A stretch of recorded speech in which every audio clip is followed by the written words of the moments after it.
I was coaching a very experienced leader the other day, and she asked me, does culture change actually ever work?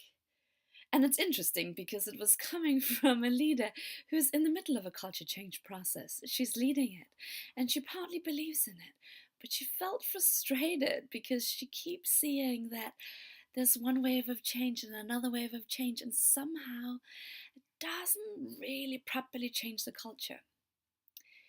And what I've noticed is, I think that maybe culture change is actually the absolute wrong approach. So, if you're curious about culture change, stay around for the rest of this video. I'm Noomi Natan from noominatan.com. I've been coaching leaders for the last 8 years in more than 15 different countries. And what I've noticed with culture change is we're often looking at what's not working and let's just bring in something new. When really that cuts us off from everything that has worked so far. I think a better word to look at the changes that you might want to introduce is reculturing. And what do I mean by that?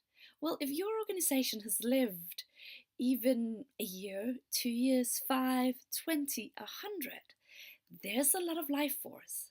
There's a lot of things that has gone right. There's a lot of things that really works because otherwise it wouldn't have survived till this day. So you've got to go back in time. You've got to go back in time and see what was the founding purpose. What was it that's really fueled this organization to take off? Pay attention to significant transitions through the years. What is it that's given strength to the organization? When you pay attention to what works in the organization, what actually has fueled it, what was the original binding forces, then you really strengthen the organization. So the reculturing becomes about what do we need to bring back?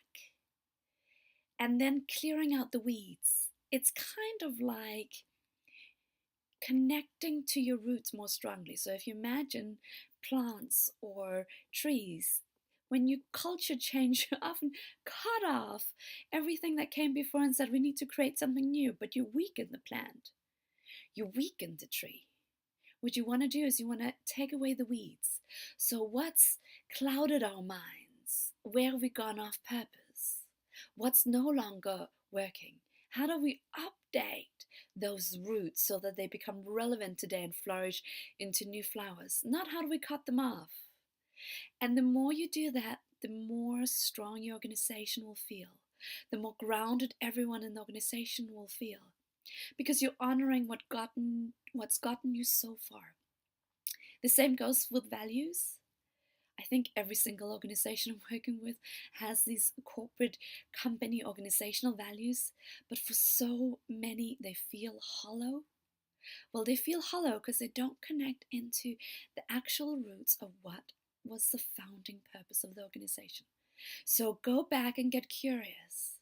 What was the founding purpose? Maybe it was that the founder of this purpose just wanted to make sure that no one else was going to suffer the way that his daughter suffered.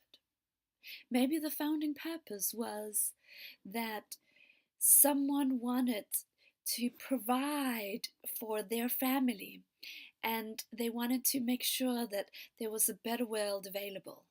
There's very often something noble, very often something very personal at the roots of the organization. Sometimes it was the love, the connection, the spark between a few people. Whatever it is, you can bring it back. And if you want help with that, do come over to noominatan.com. I'd happily have a free conversation with you to talk about how you reculture, how you bring back what's already working and strengthen that so that you can create the change that's necessary to keep flourishing, but rather than cutting off the roots and just changing things for the sake of change.